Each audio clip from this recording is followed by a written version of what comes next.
sa bukim lâu khut sing le keng zeng te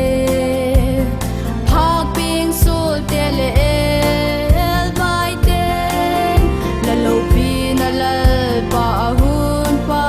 ko le tak sa bukima le sim ke man bang dialal pa hun pak lo ding ka hem min joy hoing ka malal Krista kaya ka gisel na sumpi ka belkul pi nang lahi lamin law pi puang sa in ka onay sunin pa ka tia may chan sa tu Jesu ay suhat sing ino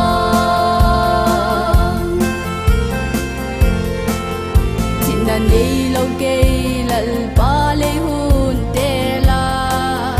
o vel pil thim na sa la ka lal pa nang ma pa ting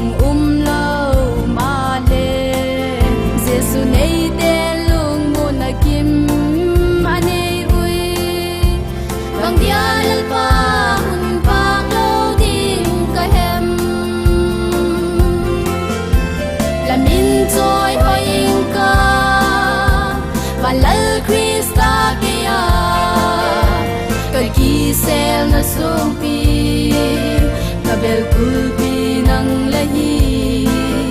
lamin law pi puang sa in ka onay sunin pa ka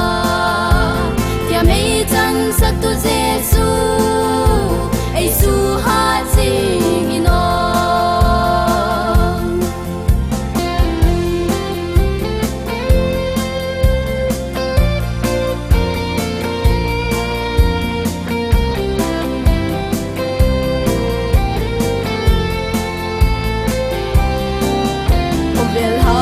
na bang gultuk maleng lungwa nagim nei Jesu nang lahi hobel gen the hak saki pak na changin lahung ni ding ak lan ka thil singui bang dialal pa hun pak lo ding ka hem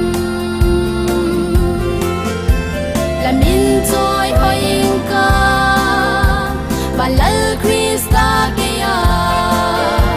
ka gisel na sumpi ka belkul pi nang lahi lamin law pi puang sa in ka onay sunin